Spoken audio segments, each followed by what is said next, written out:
On vous souhaite la bienvenue à ericlatour.com. Dans quelques instants, on reçoit une dame qui s'appelle Caroline Tremblay. Elle a participé l'automne dernier au défi Nautilus qui s'appelle « Je me prends en main 3 ». Elle va nous parler de son parcours. Et vous savez qu'au départ, il y avait 3000 personnes. Il y en a 39 qui ont fait le concours. Et là, il en reste que 12 comme finalistes. Et elle fait partie de ces finalistes. Il faut voter pour elle via Internet d'ici le 28 février. Donc, on la reçoit dans quelques instants. Mais d'abord, on vous parle du mouvement écologique du Haut-Richelieu qui a maintenant une nouvelle présidente.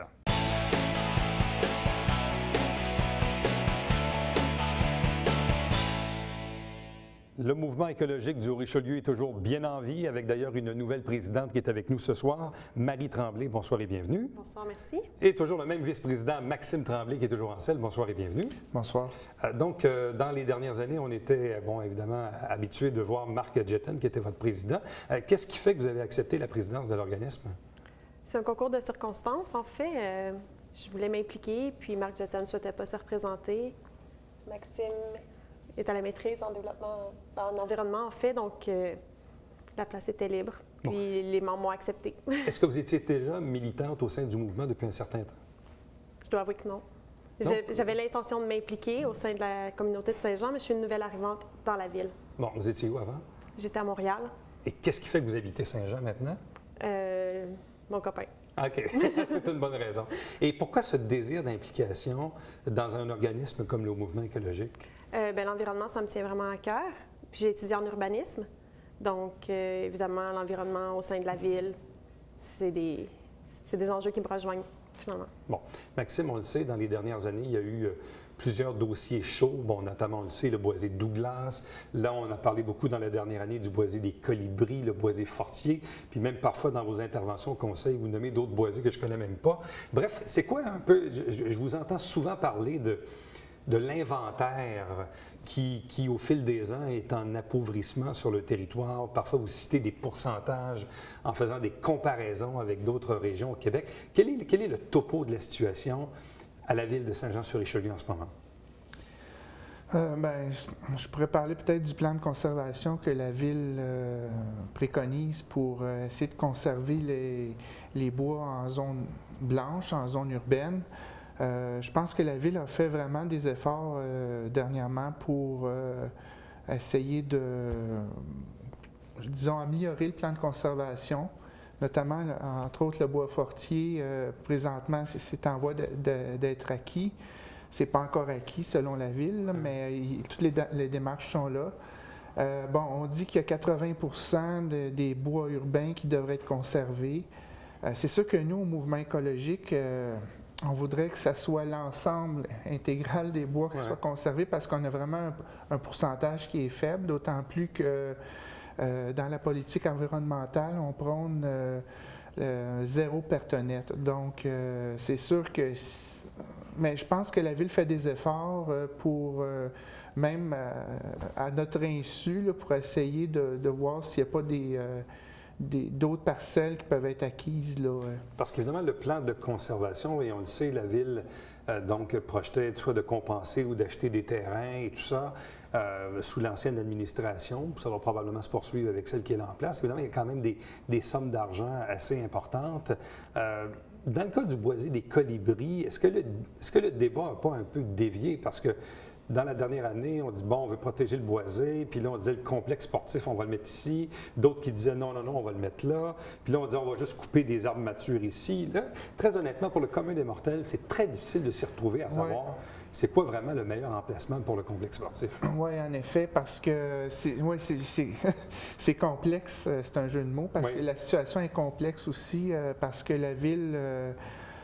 disons que du côté sud de la rue des Colibris, il y a un désir de peut-être... En tout cas, la Ville se réserve un certain droit là, pour des infrastructures dans le futur, mais nous, au mouvement écologique, on voudrait vraiment que, justement, que la Ville puisse, disons, bonifier son désir de faire un parc nature, parce que l'année passée, au mois de mars, la Ville lançait en grande pompe que cette zone-là serait vouée à un espace où est-ce que les gens pourraient pratiquer des sports et tout ça, là, à l'extérieur. Bon. Marie Tremblay, pour vous, évidemment, qui arrivez à la présidence de l'organisme, il y a un certain nombre de dossiers, puis on le savait, bon, il y avait l'historique, entre autres le Boisé-Douglas, qui a été quand même marquant pour l'imaginaire. Même à la limite, il y a des fois, je me demande si ce n'est pas un mal pour un bien. Un mal pour un bien dans la mesure où on constate aujourd'hui, à regret, qu'on a dévasté une zone boisée pour finalement quoi? Des terrains vacants, puis une nouvelle épicerie avec un nouveau complexe. Là. On est très loin des bannières qu'on nous avait promises à l'époque. J'ai l'impression qu'aujourd'hui, est-ce que la conscience populaire est pas meilleure aujourd'hui à cause du Boisé-Douglas? J'aurais tendance à dire que les gens, c'est sûr qu'ils commencent à voir que ça fait des ravages, puis que les infrastructures qui se multiplient, qui ne sont pas nécessaires, peuvent causer du tort, dans le fond, à la ville. Donc, c'est sûr que certaines personnes vont vouloir se mobiliser, ce qu'on souhaite d'ailleurs, qui s'impliquent, qui nous posent des questions, puis on va pouvoir les renseigner sur justement les enjeux environnementaux de notre ville. Ensuite de ça, pour le boisé des colibris, on espère aussi qu'ils vont comprendre, qu'ils vont vouloir voir aussi le potentiel de parcs nature qui vont bénéficier pour les familles, pour les gens, pour pouvoir se promener dans un milieu plus naturel finalement. Est-ce qu'il y a d'autres zones sur le territoire qui sont actuellement menacées? Le boisé l'Acadie? Oui, bien là, c'est ça, le boisé l'Acadie. À quel endroit dans l'Acadie? Qui est près de la route 104, là, aux limites de la prairie. La ville, c'est l'automne dernier, a décidé de mettre ce bois-là dans les boisés d'intérêt. Donc, quand même, puis aussi, il y a eu un inventaire fait par CIM du Haut-Richelieu qui mentionne que c'est vraiment un boisé de grand intérêt, de grande valeur. Donc, je pense que c'est sûr que les démarches pour le mettre dans le plan de conservation, il reste à faire, là, mais pour l'instant, c'est un bois qui n'est pas menacé à court terme, là. Moi, je dirais que les bois qui sont peut-être menacés, c'est ceux qui sont situés à Saint-Luc, dans la zone où est-ce qu'il y a des terrains de golf, là. Parce que je pense que la ville a des projets en ce sens-là, mais c'est sûr qu'on n'en sait pas plus parce qu'on ne sait pas à quel niveau la ville où elle est rendue, mais il faut noter que dans cet endroit-là, il y a vraiment des zones, des milieux humides qui sont de très haute valeur biologique. Donc, je pense que nous, au mouvement écologique, on veut suivre ça de près pour en faire en sorte qu'on mette en place des zones tampons. Je pense que ça, c'est vraiment important. Marie Tremblay, le fait d'arriver de Montréal et d'être aujourd'hui ici à Saint-Jean, bon, quand les gens habitent la ville, on comprend qu'on est en zone urbaine et c'est ça, mais quand les gens font le choix de la banlieue, il y a aussi chez le citoyen un désir de garder une certaine proximité avec la nature, avec les espaces verts, avec les boisés. Je ne sais pas est-ce qu'il n'y a pas un contraste donc entre la grande ville et ici. Je ne sais pas quel est le constat que vous avez fait quand vous êtes arrivé. Bien, c'est sûr que Montréal, Saint-Jean, c'est pas la même dynamique. C'est sûr que Saint-Jean, on sait que c'est une banlieue dortoir essentiellement avec la quantité d'autobus qui voyagent vers Montréal pour le travail. Mais il y a une qualité de vie que les gens recherchent des fois à Montréal pour la proximité des services, une qualité de vie que les gens recherchent à Saint-Jean-sur-Richelieu pour justement les plus grands terrains, pour élever les familles puis tout ça. Donc, c'est sûr qu'il y a un contraste, mais chacun a ses pour et ses contre finalement. Maxime, est-ce que vous êtes davantage confiant aujourd'hui avec l'élection du nouveau conseil? Bon, il y a quoi? La moitié de nouveaux élus, la moitié des anciens qui ont été réélus de la précédente administration. Quel est votre sentiment à l'égard du nouveau conseil là, qui commence son mandat? Bien, moi, je pense que on a une écoute positive parce que, bon, on a assisté... moi, je vais régulièrement aux séances du conseil pour justement m'actualiser puis aussi défendre des points de vue puis tout ça. Et puis, mais je pense que la dynamique se prête bien, là. C'est plutôt positif, oui. Bon. Parce que dans le fond, c'est quoi la plus grande menace?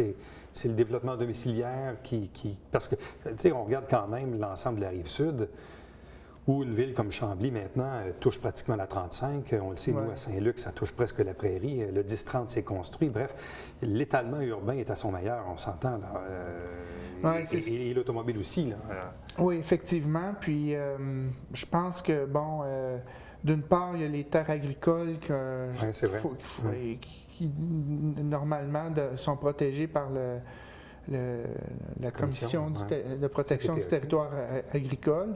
Je pense que c'est d'essayer de les conserver parce que le sud du Québec, c'est les meilleures terres. Ça, à Saint-Jean, je pense que il faut essayer de faire un effort pour valider ça. Mais en même temps, pour aussi conserver la biodiversité, il va falloir faire des efforts à long terme aussi. Là. Parce que quand même, on regarde l'évolution du Québec moderne, puis c'est même l'ex-maire d'Olbec qui nous disait ça en entrevue, qui nous disait, il dit que ce soit moi, que ce soit un autre, il dit on regarde dans les 40 dernières années, le développement, il s'est toujours fait au détriment des terres agricoles. Oui, bien, au fil du temps. Effectivement, mais j'avais un professeur qui disait à l'université que, dans le fond, les municipalités pouvaient également choisir de contraindre. Oui. Ils pouvaient choisir Sauf que de dire aux promoteurs. des dépenses, on voulait des revenus, puis bon. Ils peuvent le choisir, ils peuvent le faire, puis dans le fond, ils pourraient proposer d'autres façons d'urbaniser qui seraient moins dommageables pour l'environnement, justement. Et de construire en hauteur. Oui. On est rendu là. Oui. La densification. La densification, ça n'a pas besoin d'être non plus des immeubles de 10 étages, ça peut être juste un 3 étages avec des services de proximité, ce qui fait en sorte, justement, on parlait de la densification puis du modèle tout à l'automobile, que justement, on ferait plus de marches, plus de vélos pour pouvoir aller chercher ce qu'on a besoin, finalement, dans les commerces.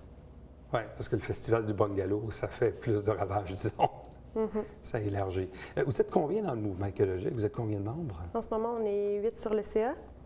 Puis au niveau des membres, exactement, je ne sais pas. Bien, ça varie aux alentours de 100-120 membres actifs. Mais il y en a qui ne renouvellent pas des fois, il y en a qui se rajoutent, mais c'est environ à peu près ça. Et les gens peuvent consulter votre site Internet dont l'adresse est affichée. Qu'est-ce qu'on retrouve sur le site? Bien, c'est, disons, les principales activités là, du mouvement. La mission, l'historique, les différents dossiers qu'on défend. C'est ça. Il va y avoir aussi un jour de la Terre là, qui s'en vient, donc le mouvement s'implique là-dedans aussi. Là. À vous deux, merci beaucoup. Meilleure des chances et continuez votre bonne vigilance dans le milieu. Merci beaucoup. Merci. Restez avec nous puisqu'au retour, on vous parle du défi Nautilus « Je me prends en main ».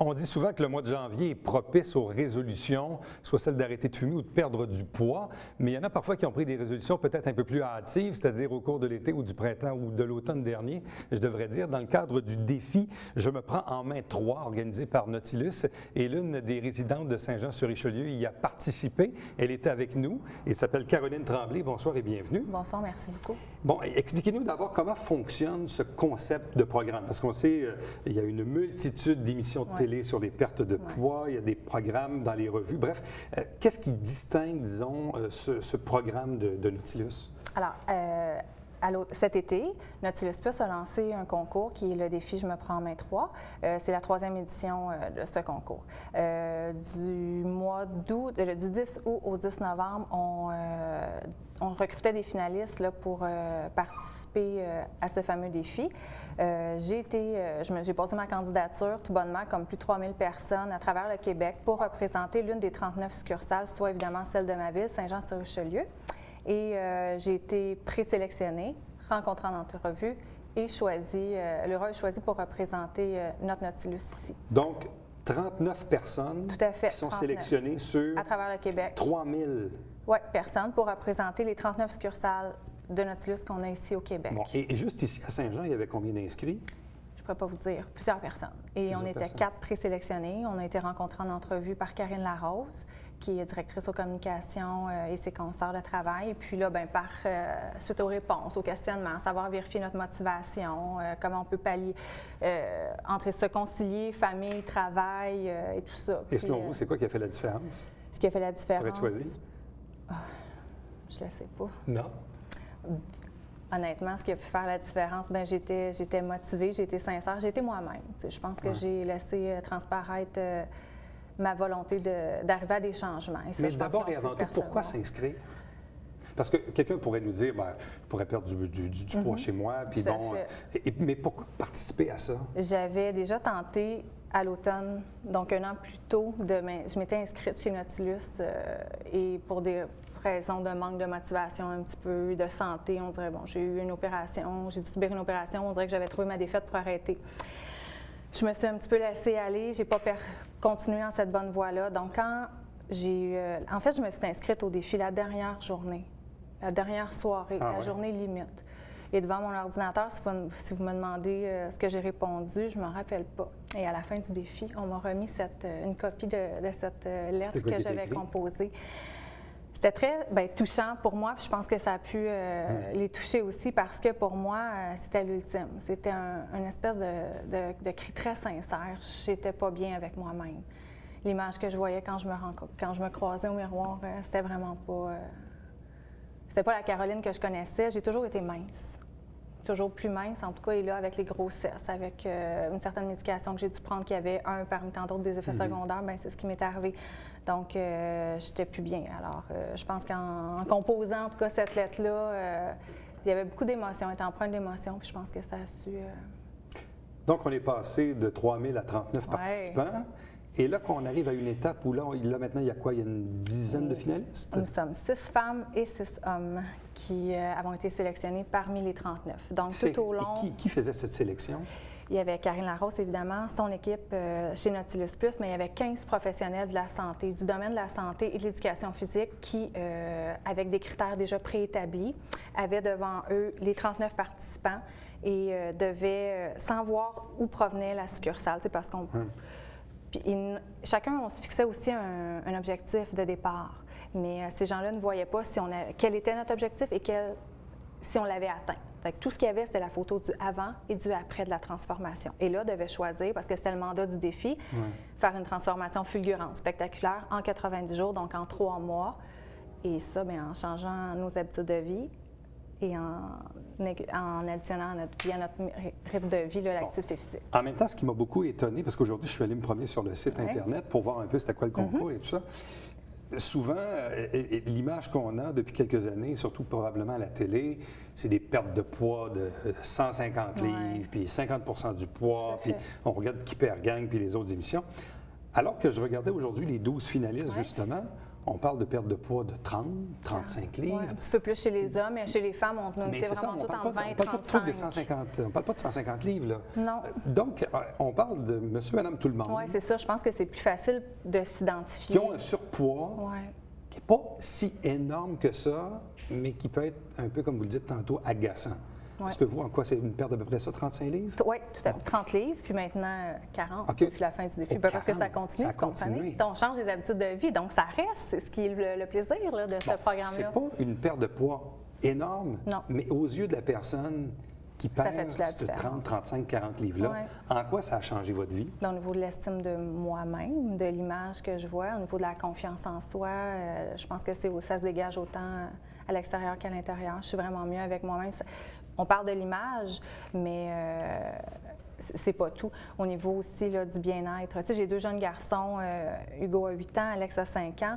Ils sont actifs, c'est le temps de faire des casse-têtes, de jouer par terre. J'ai 35 ans, me relever, c'était rendu laborieux. Il faut passer à autre chose. Donc, juste ça, des petites choses dans mon quotidien, ça, c'est des belles améliorations. Qu'est-ce qui était plus dur dans le 90 jours?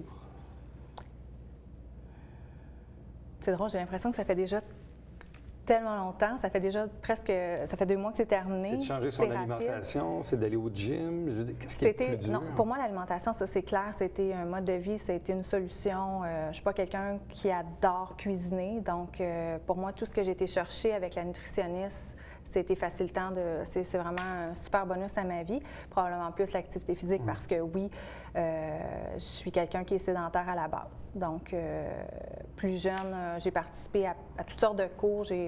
Par contre, je pense que fondamentalement, je ne suis pas quelqu'un qui aime bouger. Alors, c'est sûr que d'intégrer à ma vie l'activité physique, ça a été plus difficile. Plus complexe. Par contre, il a fallu on se parle, hein, ça a représenté pendant 3 mois beaucoup pour moi, donc j'en suis convenue à faire une entente. Quand on se lève le matin, on ne se questionne pas à savoir, je vais-tu travailler, je ne vais pas, non, je suis allée hier, je vais demain. On ne s'argumente pas comme ça. On se lève et on y va. Alors, c'est ce que je me suis dit que j'allais faire. Je vais me lever et je vais y aller sans me laisser rentrer dans les « Ah, je suis allée hier, j'irai demain, j'en ferai plus longtemps. » Non, c'est... Mais c'est qu'au final, c'était quoi? C'était 5 fois par semaine? Ça a été 6 fois par semaine. Et là, la journée de congé, on a escaladé le Mont-Saint-Grégoire, on a joué au tennis, on a fait des activités en famille. Donc, c'était prétexte. Il a fallu continuer l'activité physique. Par contre, ce qu'il ne faut pas oublier, c'est que quand on entreprend des marches comme ça, puis évidemment, là, moi, je peux vous parler avec Nautilus Plus, on entreprend un programme qui est personnalisé. Alors, ce que ça a représenté pour moi, c'est pas ce que ça va représenter pour une autre personne, soit un homme ou une femme. On a tous des besoins différents. On a un métabolisme de base qui est différent. Et chez Nautilus, on a considéré mes besoins à moi. Ce qui a fait en sorte que j'étais quelqu'un qui mangeait relativement bien. J'avais des choix qui étaient déjà santé. Par contre, c'était mes portions qui étaient trop grandes, trop grosses. Et l'évaluation a amené à, on voit quel est mon métabolisme de base et on voit où je mangeais. Donc, ça fait une petite carence. Il n'y avait pas un gros déficit entre ce que je devais manger et ce que je mangeais. Donc, le reste, j'ai dû aller chercher en activité physique. Bon, est-ce que ça a eu un impact sur vos 2 enfants ou sur votre conjoint? Je ne sais pas, toute cette aventure-là? Sans lui, rien de ça. Bien, ça aurait pu être possible, mais je veux dire, c'est lui qui a en fait, il s'est mis côté, Marco, pour me permettre de me retrouver un petit peu. C'est lui qui, vraiment, à partir du mois d'août, a géré l'essence de la famille, là, en fait, parce que j'ai comme un peu remis mes clés. Est-ce que lui a changé ses habitudes alimentaires? Oui, parce que ça a eu un effet indirect? Les 4, en fait, puisque c'est pas un régime. C'est ça qui est la beauté des choses, c'est que c'est vraiment une rééducation alimentaire. Que les rencontres avec la nutritionniste m'ont permis de voir, en fait, d'apprendre ce que jamais, tu sais, la lecture d'étiquettes, aussi simple que ça, on choisit un pain, on choisit des barres tendres, tout ça. Alors, l'apprentissage que j'ai fait là, bien, sert à tout le monde. Donc, non, ça s'est vraiment fait en famille. Il n'y a qu'un seul repas. Puis, en fait, moi, au niveau d'alimentation, c'était surtout de réduire les portions. C'est que c'était vraiment ça,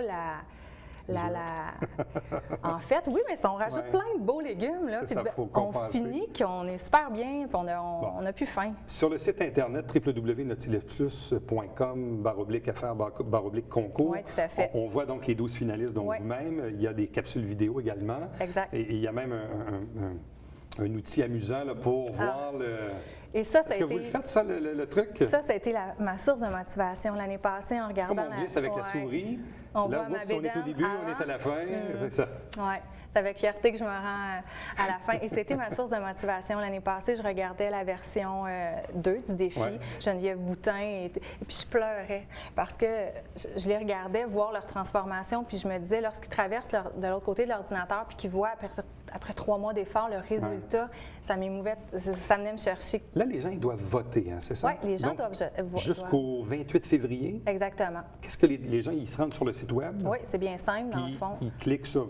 On doit choisir une femme et un homme, une transformation féminine et masculine. Est-ce qu'on peut voter plusieurs fois ou qu'une seule fois? On doit voter qu'une seule fois avec chacune de nos adresses courriel et les gens, en participant, peuvent gagner un crédit de 2 500 $ en voyage offert par l'agence de voyage Gendron.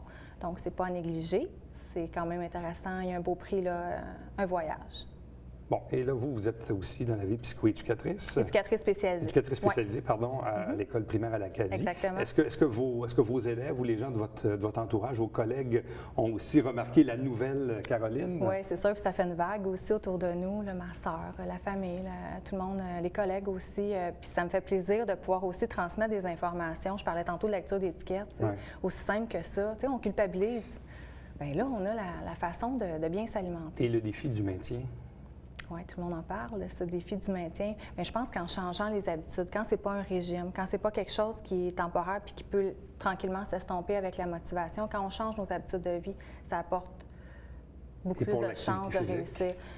Pour l'activité physique, comme je vous disais tout à l'heure, je ne suis pas quelqu'un. Le défi a représenté pour moi à peu près 2h30 par jour. Évidemment, je ne referai pas ça pour le restant de mes jours. Par contre, avec les bienfaits que j'en ai tirés, autant physiquement que mentalement, côté psychologiquement aussi, au niveau de l'anxiété, tout ça, c'est sûr que je vais perdre. Je vais continuer. Et c'est déjà fait. Oui, tout à fait.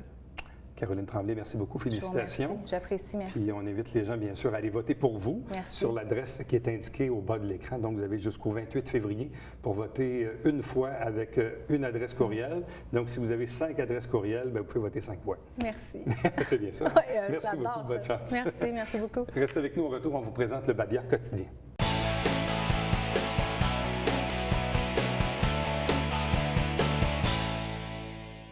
On vous rappelle de la façon de faire pour vous informer concernant le déneigement à la suite des tempêtes de neige par téléphone, par SMS, par Twitter, par Facebook et le site Internet de la Ville de Saint-Jean-sur-Richelieu. Vous avez évidemment toutes les façons de faire ici même à l'écran. À chaque semaine, on vous présente notre émission sur les extraits du Conseil de Ville. Vous avez la grille horaire, ça s'appelle Saint-Jean-sur-Richelieu. Également, à chaque semaine, le dimanche matin, 9h30 en direct, c'est le Télébingo avec 3 500 $ en prix. Et vous pouvez acheter vos cartes, vos livrets là, dans 35 endroits sur le territoire des MRC au Richelieu et Rouville. Télé du Richelieu, c'est nos coordonnées. Pour me joindre directement par courriel, Éric Latour à commercial-tvh109.com. Visitez notre site Internet et également, vous pouvez nous suivre sur Facebook et sur Twitter. Et nous, on se fixe rendez-vous demain. Prochain rendez-vous d'ériclatour.com. Bye bye.